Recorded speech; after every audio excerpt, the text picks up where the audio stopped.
Mesdames et messieurs, je suis arabe, non musulman. Voilà. Donc je laisse un peu de temps pour... Non, mais c'est pas pour les applaudissements. Voilà, chelou d'ailleurs, non, les applaudissements. Bravo, enfin. Oh putain, mais je savais, je t'avais dit chérie que ça existait, c'est pas comme les vampires, il y en a quand même. Merci d'être là, on est avec vous, bravo, voilà, bravo. Non mais je comprends aussi l'étonnement, parce que c'est vrai que quand tu es arabe non musulman, il y a un petit côté concept car. Quoi. Hein, un petit côté, c'est une bagnole, ouais, pas de pneus, bon.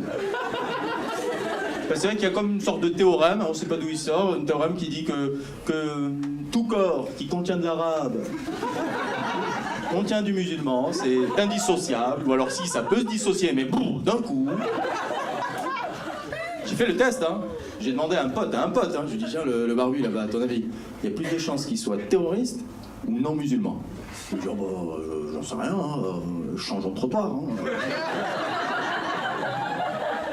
Les gens ont plus de facilité à imaginer un arabe comme terroriste que comme non musulman. C'est pour ça que c'est pas facile de dire que t'es arabe non musulman, parce qu'il y a ceux qui y croient pas, il y a ceux, moi quand je le dis, hein, je suis arabe non musulman, je sens de temps en temps dans le regard ça bloque, ça va pas au dernier étage. Des réactions de secrétaire d'administration, c'est quelle case qu'il faut cocher là? Parce que moi, qu'est-ce que c'est, Janine, arabe, pas musulman, qu'est-ce que c'est que ça encore? C'est quoi, on vous déteste à moitié? Comment on fait alors? Et puis il y a ceux qui taquinent un peu, qui voient pas à quel point c'est un schisme identitaire et qui sont là à me dire, bon, le mine, dis donc, c'est du jambon.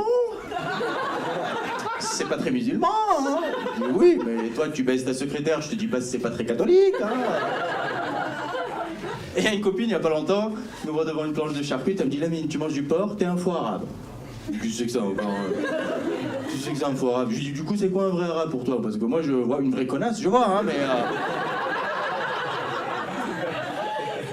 Et il y a certains musulmans, hein, qui te font un petit peu la morale. Genre, non, Lamine, tu manges du porc. Non, Lamine, c'est. Oh, c'est haram, Lamine. Oh, Lamine. Oh, Lamine. C'est pas bon ça, whisky coca. C'est pas bon ça, Lamine. Oh.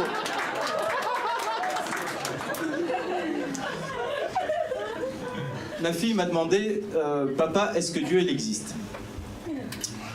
J'aurais préféré qu'elle me demande, est-ce que la sodomie ça fait mal? Mais bon, elle a 8 ans, donc cette question, elle va me la poser avant 2-3 ans. Ah, je visualise, merde! Papa, est-ce que Dieu, il existe? Et je sentais qu'elle avait besoin d'une réponse tangible, concrète, qu'elle avait besoin de s'appuyer sur le savoir de son père. Donc j'ai pris mes responsabilités et je lui ai dit, demande à ta mère. Je savais pas quoi lui répondre. Elle insiste, papa, est-ce que Dieu, il existe? Et je voulais pas influencer ses convictions. Parce que quand t'es gosse, t'es malléable. Moi, je suis né en Algérie. Tout le monde autour de moi était musulman, donc je l'étais, par mimétisme. Je pense que quand on est gosse, on peut pas croire en Dieu... par conviction, on croit en Dieu parce que... Comme on croit au Père Noël, voilà. D'ailleurs, on te le vend comme ça, on te dit, si tu fais tout ce qu'il dit Dieu, t'auras un cadeau. Oh, génial, je l'aurai quand? Quand tu meurs. Oh, putain, c'est chaud.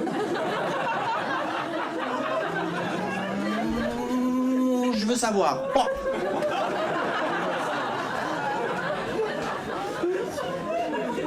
Et donc, j'étais musulman, le ramadan, la prière, j'ai le sgeg, il manque la TVA... Et moi, j'étais circoncis à 5 ans. Voilà, ouais, j'ai le DVD encore. Hein. Ah ouais, les bonus, le générique, le mec qui fait les décors, j'ai tout. Et en arrivant en France, à 10 ans, je faisais du basket. Et à la fin de l'entraînement, la douche, avec les copains, et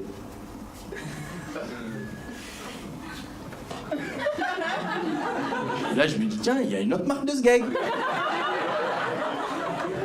Donc j'ai essayé de prévenir mon pote Thomas. Je lui dis, Thomas, faut que tu te coupes le sgeg, sinon tu vas pas aller au paradis. Et il me dit, bah si, je vais aller au paradis, j'ai ma petite chaîne avec la croix. Je lui dis, t'es con Thomas. Et j'avais demandé à ma mère, elle me dit, non, en fait, son Dieu à Thomas, oui, il lui demande pas de couper le sgeg, il lui demande de mettre une petite chaîne avec une croix.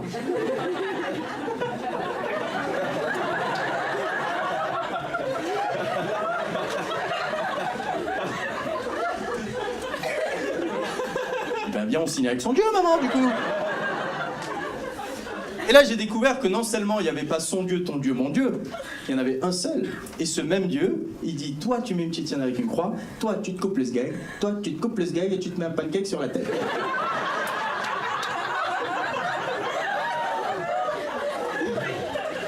Donc j'ai commencé à me poser des questions. Et puis, j'ai quitté mon entourage pour aller faire mes études.